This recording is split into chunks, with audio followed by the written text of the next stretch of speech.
Hey, everybody, welcome to the Messengers Podcast. On today's episode, we're doing a deep dive on direct mail. It's one of my favorite marketing channels that exists today that you can still get unbelievable results out of it. Today, we're talking about everything from how to get the best postage rates on your direct mail pieces, all the way to tips and tricks on designing your piece for maximum effectiveness. So stay tuned. There's a lot of great info in here. We appreciate you listening.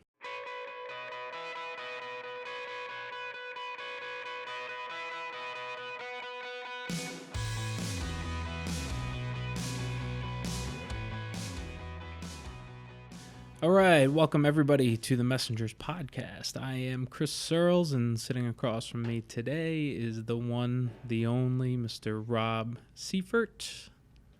Thank you. We're talking a little bit today.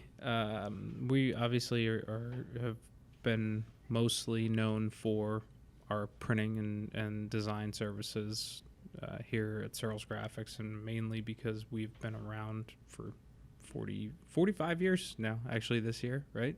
This is year 45. 74, right, yeah. So obviously digital marketing and web design and the other stuff that we do has not been around for as long as we have. So we kind of, gained our reputation in on the print side of things and the design side of things. And even with all that, all the stuff that we offer these days, all the newer kind of marketing services, we're still very heavily invested in print. We even just made one of the biggest investments we've ever made in the business on the print side of things. We bought and installed a brand new press, and we do that not because we're kind of stuck in believing or a delusion that it's still 1990 and that's kind of the end all be all of marketing is print. But because we still believe in it, we still believe in the connection that it generates with there are tons and tons of studies that go to show that consumers actually will connect deeper with your brand when they have something physical to hold on to.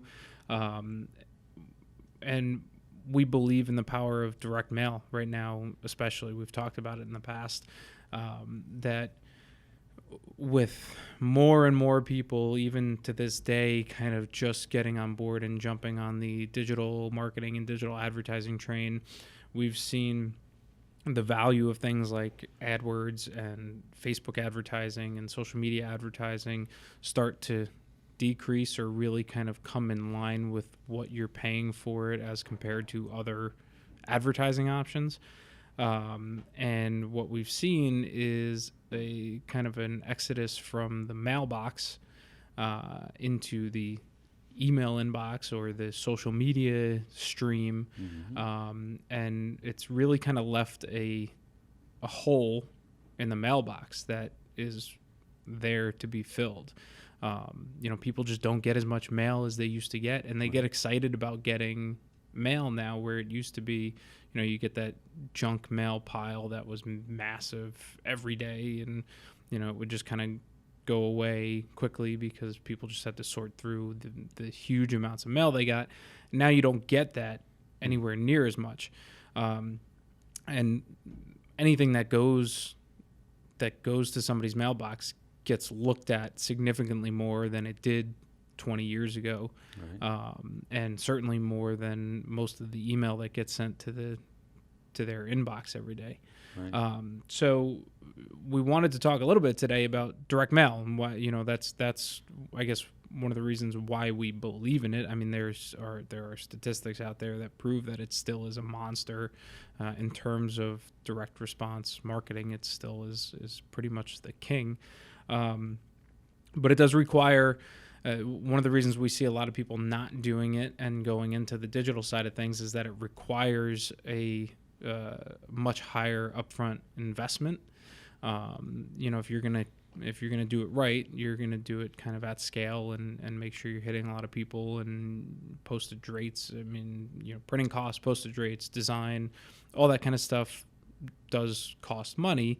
It does bring a return that's commensurate with that value as long as you're doing it right. But it does cost money, and what we see a lot is people that feel like they don't want to or don't need to spend a lot of money on marketing and advertising are going the digital route because they can do it on the cheap and not really get any results because they're just not investing enough into that, but they kind of feel like they're doing something by saying, yeah, well, I spend $200 a month on AdWords or $100 a month on Facebook, where, you can't spend $200 a month or $200 at all to put a decent direct mail campaign or to put any direct mail campaign together for that matter. Yeah, no, I see it all the time with clients we deal with, on a daily basis. I get phone calls all the time from clients we never get once they find out the associated costs with direct mail. People think they just never add it all up, and it depends on, how they're trying to do it. I mean, there are more affordable options, with direct mail. If you want to, try to do something yourself, they offer a different type of mailing called EDDM mailing, every door direct mail. People still find it confusing. Postal regulations are pretty confusing in general, but we can help out with it. Understatement of the century. Yeah, I mean, we do this, and it's complicated for us. Somebody that's trying to do it on their own and fill out the paperwork for a post, Well, it's not only complicated for us; it's complicated for the post office employees. Right. You go to two different post offices and get two different answers that are completely contradictory to one another based on the post office that you go to. Right. We're constantly referencing their manual to them because we're following their regulations and they're telling us it has to be done a different way. Or using the contacts that we've been able to generate because of the volume that we do, so we get access to people that are a little higher up the chain than those that are working at your local post office. Well, that's what's happened. I mean, we kind of established a good relationship with the post offices that we deal with, and they know that we're doing things right, the ones that we deal with, and typically we don't have trouble where somebody trying to do something on their own might, just because we access the post office knowledge base too. We have a mail piece design analyst that advises us on mailer panels, whether they're set up correctly or not, or formats. We can send out design formats and say, how many wafer seals will this need before we mail it? And we get a direct answer from the person in charge. And the post offices in general trust that we know we're doing. We've really never had a job kicked back because we do our research, We'll talk a little bit about, you touched on a bunch of stuff there, but just because it was the most recent thing that I was paying attention to, that the mailer panel setup. Right. In terms of what that means and I guess explain to people why that's important, what it means, what we need to do. Yeah. Well, it's, it's dependent on the type of mailing it is. Of course, EDDM it is a sort of a saturation mailing. The mailer panel has a little more flexibility than machinable items because it's non-machinable. It's kind of like almost like what you would call in the past like a bulk mailing, and they say saturation now, which would be comparable to EDDM saturation mailing. It's just blanketing a zip code or routes within a zip code, so the mailer panel isn't addressed to someone specifically. It's just going to go to that route or that zip code, and the panel is much less complicated on those. For different size postcards, they're set up differently. I don't want to go into the specific dimensions of it, but so you talked about machinable versus non-machinable, which is kind of the important part of that, right? Which is when it comes to mailer panel design, how you're actually designing the portion of the piece that has the address or the recipient where it's going to go, the postage. Right. The key there is knowing whether or not that piece needs to be what the post office calls machinable, Right. which means that it's going to get run through one of their automated machines to get sorted automatically and distributed the right way, versus different types of mailings, which would be your EDDMs and your saturation mailings that don't ever need to actually hit any of that sorting equipment. Right. And I guess it's important then to talk about EDDM and saturation mailings, because they can be really valuable and useful for different purposes. Right. And so I guess the important aspect of that is to understand, otherwise you're talking about what we would call like an addressed mailing, where you have an actual individual recipient with their address on the mailer panel that is going to go to that specific home or business, whatever that address is that you have on that panel, where a saturation or an EDDM mailer is the post office tells you, okay, this is how many people this is going to go to, this is how many pieces you need, and we're just going to put one of them in every mailbox. And really the difference between saturation and EDDM is saturation would be an entire zip code. Correct. Yeah.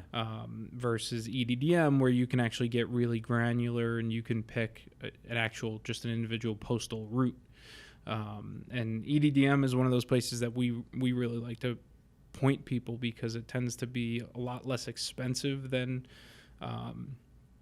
kind of acquiring a list with, based on some demographic criteria, which could be location and geography based. But we like that a lot for generally like service based businesses, good examples if you have a landscaping company or a pool maintenance company and things like that, where you can actually go on Google Maps and you can find, if you want to do high-end residential service, and you can actually look and try to find the neighborhoods that look like they would be good clients of yours, or for like a pool service company, neighborhoods where everybody has a pool. Right. And you can go then on the Postal Service's website, you can pick the route that actually services those addresses and deliver to all of those addresses without having to worry about getting everybody's name and address. And, and it can be significantly cheaper across the board. Definitely a more affordable way, more cost-effective way to target areas geographically. Even, you can even break it down, financially, if you know the neighborhoods yourself. You can say, look, I know, I'm going to be mailing to the Hamptons. I'm going to go south of the highway. I'm going to pick all those routes down by the waterfront, because I specialize in services for these types of homes. And you don't have to buy the individual names of the properties. You just kind of blanket those specific routes. And the other option that they offer aside from that is that you can omit commercial if you don't want commercial properties, and just choose residential. But you can't go the other way, which No. is always kind of an important distinction. Right, you can't just pick commercial. Only commercial. It's got to be, you always have to include residential addresses on that. Right. Which can be kind of a pain if you're trying to do like a B2B, but it basically kind of eliminates that really as an option for you. And it's the reason they do that is you don't typically have enough commercial deliveries on any one individual route for the post office to really be able to justify sorting it that way. Right. Right. Right. And the other limitations are, that each EDDM mailing has to be taken to the specific post office that the routes are in. And there's a limit to, I believe it's 5,000 per day. I think it's about 5,000 5,000 per day per post office. Right, per post office you can mail. Yeah. But that's but reasonable. That's an important distinction too, because if you're looking to do something like that, but you're not physically located in the area that you want to target, or near the area that you want to target, and you want to use EDDM, then it's important that you find somebody that is local that can actually do the design and the print and deliver it to the post office for you. Because, if you want to target an affluent neighborhood in Florida and you live in North Dakota, the only way to do that is to find somebody that's in Florida that's going to be able to drive them to that post office and actually drop them off and deliver them there, which is the reason why you get the rates that you get from the post office. And that's kind of what I always tell people when they talk about, postage rates and what those rates are going to be based on what they do. And the bottom line is the more work that you can do before that piece gets to the post office so that they don't have to do it, the better the rate that you're going to get. And that's why EDDM is one of the cheaper ways to do direct mail, because you're doing the work of, you're bundling them in certain amounts, you're delivering it to the post office and saying, here, just give this to that driver and have them put one in every mailbox as they go on their route. Right. It's already sorted and the paperwork stacked on top, and it's pretty much ready to go. So it's a much better rate. Also, they have a pretty versatile tool, which for the post office is bewildering to me, because it's very functional. If you go, I think it's USPS.com/EDDM is the site, and put a zip code into the interface, it brings up the routes, and you just click on a route where you want. It tells you how many pieces are in that route and what the postage costs too. So it helps you budget your mailing in terms of postage costs immediately. Yeah. Which is we actually invaluable. even, a lot of times when people want to do that, we point them right there and say, pick your routes and let us know. Yep, that's the first step. We can always help with that if somebody's not really sure who they want to target and how they want to target them. But most people kind of have a pretty good idea. And it really helps give them an immediate sense of postage costs, which is always a big part of it. Well, postage costs is usually the biggest part of it. Right. I mean, when we look at direct mail, your printing costs can be minimal compared to what your actual postage cost is. Right. Yeah. Which I guess maybe we can talk a little bit about postage costs. Yeah. In general, you still have a lot of options whenever you go to somebody to do I guess what we would call a mass direct mail campaign, right? Because bulk has its own meaning and terminology in terms of the postal service. Right.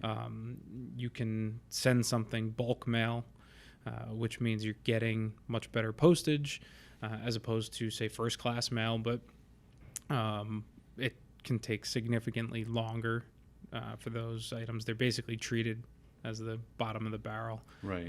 There's not really a delivery guarantee as far as that it even actually gets delivered. What's I think they say like 2 weeks. 10 days is I think that's the disclaimer. 10 business days. Yeah. 10 business days. Yeah. That it could be before it actually gets delivered. Right, before it's in the carrier bag. Yeah. But which is a problem that we come up against a lot when somebody's a little late time to the sensitive party and they have something that can really affect your that can be a huge difference in your postage cost depending on how many pieces you're doing. I mean, if you're doing some of the mailings that we handle are 30, 40, 50,000 pieces, and an extra 20 cents, 10 cents on a postage cost per piece really adds up because you're 2 weeks later than you want it to be and getting your piece out. You're paying for it. Yeah, it's better to plan ahead. You'll save a lot on postage. Yeah. And then there's format, the actual format of the piece that you're mailing. Postcards are generally the cheapest option. Right. And then from there you can do stuffed envelopes, letters, flats, magazines, periodical mail. I mean, there's all kinds of stuff. That's where one of the areas when it comes time to actually start dealing with that stuff, if you're, really looking at doing more than a couple hundred on a regular basis, it definitely behooves you to talk to somebody that does that all the time. Because not only will they be able to kind of help you navigate that system, but generally speaking, they can help get you the best, make sure that you're actually getting the best postage rates. Right. Which, to spend a little bit of money to have somebody do that for you tends to save a lot in the long term, as far as what they will end up saving you in your postage costs. Right. And in terms of just that we do it all the time, and we can say uh, the turnarounds we're seeing on postcards. So if we're, sometimes around the holidays, things get a little more backed up in the post Mm-hmm. office. Everyone understands that.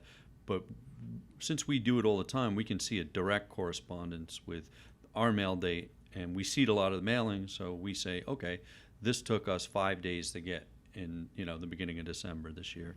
And we can give people a better sense of that so that they can kind of gauge whether they do want to go first class or, just go with a standard mailing. Yeah. You know. Yeah, and there's from a design standpoint too. I mean, there's also what's your message? Who you're trying to reach? How Right. valuable is obtaining a customer? I mean, that's some of the other stuff that we see and we have to kind of advise people on. Is Sure. if you're selling a service where it's a trying to get somebody to come in, for a one-time thing, and it's a class or something like that, where your average sale is going to be $60 or $70. You don't really want to spend a lot of money per person per piece to get that out. Where somebody else that's got a high-end service and is going to, every sale is going to be worth thousands of dollars. Mm-hmm. Certainly can look at spending a little more and having a little bit more of an impact. And kind of along those lines would be how well targeted your list is. Right. We've done that before, where we've recommended that people spend a lot of money on what they're sending. Whether it's a decent sized book that's going to be heavy and it's going to cost a lot, and we feel like, well, it should be in an envelope versus being machined itself, because we want it to arrive to the recipient as clean as possible. We don't want it getting torn up through the mail and, Mm-hmm. getting scuffed and whatever else is going to happen to it as it goes through that process. Right. And for some people, that's the right recommendation, because they're looking at acquiring a customer that's going to be a year-long or lifelong client that's going to spend thousands or tens of thousands of dollars with that business. You can afford to spend $2, $3 to send something that's really high end to a customer like that. But again, if you're a local, yoga studio, and you're just trying to get the word out that you just opened up and you want people to know that you're there, and hopefully you're going to get somebody to come in, going on the cheaper end of things and Right. doing a nice looking postcard and doing that as an EDM mailer to people that are in your area that are going to be willing to drive to where your store is a better option. Well, then that brings up the issue of frequency. So if you're Yep. doing a smaller end piece like that, it's not that you get away with spending so much less money anyway, because it's going to be so much more beneficial to print several pieces. To Well, be in and front of the people. that's the other thing that we always tell people too is and this doesn't even just apply to direct mail, but it's marketing in general. I mean, rule number 1, as far as I'm concerned, is frequency. Rule number 2 is frequency. Rule number 3 is frequency. Yeah. There's, where it's maybe the most important factor in terms of anything that you're doing is just getting your name in front of people as often and as much as humanly possible.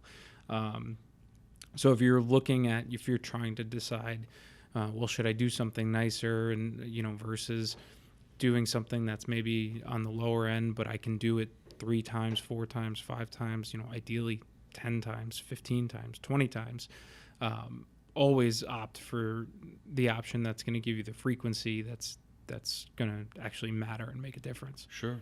Yeah. And jumping back to something you mentioned before, message, have an interesting message. Make sure it's designed properly and that your message is right up front where they're going to see it right away, and, grab their attention while you can. And from a direct mail standpoint, the design and designing it properly is a big thing. We see a lot with postcards in particular, where we've over the past years or so, as we've done a lot more direct mail, we've gotten a lot deeper into it. We've changed our approach to design for those, primarily based on the way that they actually get delivered. And one of the biggest problems that we see with postcards that are designed elsewhere that come in-house here is they're designed in reverse, right? So when you get a postcard delivered to you, the side that you see first is the side with the mailer panel. So as far as the recipient of that postcard is concerned, that's the cover. That is the front of that piece, where most designers look at that and they say, well, I have a full, the full panel to work with on the other side of that card. So that's going to be my cover. That's what I'm going to use. That's where my headline's going to be. That's what I'm going to use to try to grab somebody's attention. But if you don't grab their attention on the side with the mailer panel on it, then they're never even going to see the other side, because that's what gets delivered. That's how it gets delivered, is with the address up and the name up. Sure. Yeah, not only even if it ends up in your mailbox upside down and not face up, I mean, you're checking that address panel to see if it's addressed to you, to your wife, to your kids, to your neighbor. Mm-hmm.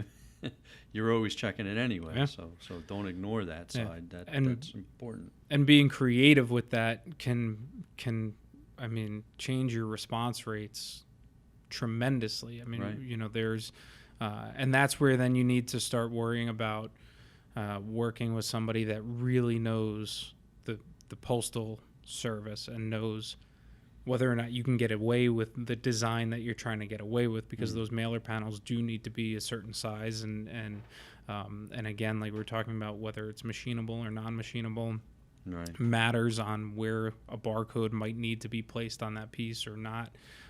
So it's right. important to work with somebody that really knows what they're doing. Yeah, a lot of regulations in terms of how something is machinable. If it's an addressed piece, most definitely. Where wafer seals are placed, how many are placed on a folded piece, how inserts are done within that folded piece. The address panel has to be towards the open end, not the closed end of a folded piece. All those things have to be done correctly, or your mailing will get rejected. If it won't go through the machine, it's going to go in the dumpster. Mm-hmm. And that's just the way it works. If it's not within their regs, they're not required to mail it. And wafer seals for right, yep. anybody that that's doesn't know what that means. That's when you get a piece and it's got those little stickers that keep it closed. That's not done just to annoy you so that you start ripping things up when you're trying to open it up. Those are regulations from the post office to make sure that piece can actually go through a piece of equipment without getting torn up and jamming up the equipment. They need to make sure. That's why anything that you see like that is always multiple pages. It's folded because it needs to be able to run through a piece of equipment without jamming the whole system up. Sure. The other thing you kind of just touched on that would be then really the other side of direct mail is address lists. We talked about EDDM right. and saturation mailings, but addressed lists would be then kind of the most, I would say most oft used, but really that's not really the case for us. We probably handle more saturation mailings than almost anything else. Yeah. But that's a little bit of a function of our customer base. We deal with mostly address lists in terms of events. We get a lot of invitations to summer parties for non-for-profits. We do a lot of work with non-for-profits, and that's their fundraising efforts. That's how they do it. They have their list of people that they're mailing to. Or a lot of them reach out to us for additions to the list, where we'll we'll source the list for them and recommend demographics based on their target market, and they'll purchase a list. Yeah, and that's I think a lot of people don't understand. It's funny because I just had this conversation with my wife where we get a magazine delivered that kind of just goes. Yesterday, I used to save them for her all the time, and then we're trying to get a handle on our the mail that sits around and doesn't ever get dealt with. And she told me, she's like, I'd like to read it, I just never get around to them. Just throw it away, or recycle it, and not throw it away. Right. Recycle it. and I asked her, I said, well, where did it even come from? And she said, she's like, I don't know. It's a parenting, I think it's Parenting Magazine. And she said, I don't know. As soon as we had our first kid, she just started getting them. And she's like, I don't even know how would they, I mean, that's weird. How would they even know? And I said, and that's what a lot of people don't understand, is that all of those lists are readily available. There's not, Sure. if you're looking to, it's kind of whatever you're looking for, we can find a source for it, whether it's new home buyers, if it's, new parents, if it's specific demographic information, people that, earn a certain amount of money, or their homes are valued over or under a certain amount of money. Right. All those kinds of things are Sure. acquirable. It really just kind of comes down to trying to determine which ones will be of value for you. One of our sticking points is that we always see better results from an in-house homegrown list. Unless your list is new home buyers, where you're not really going to grow that, but that's a well-cultivated list to begin with.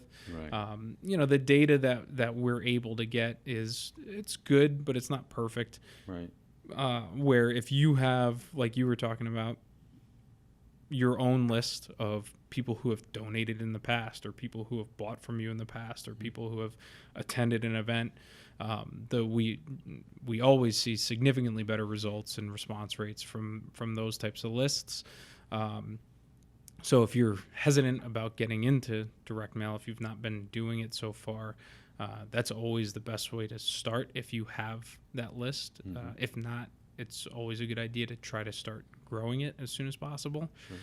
But if not, then the options are always out there to acquire something that's going to hopefully work for you. Yeah.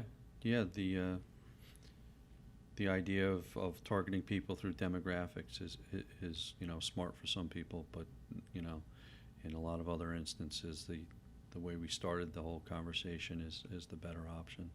It all depends on the market and the costs involved. Hey, what's up, YouTube? Thanks for watching. If you like what you saw, don't forget to like, share, and subscribe. Click the links for more from the Messengers, and visit us at messengers.blog for links to our social and more exclusive content from the Messengers. Thanks.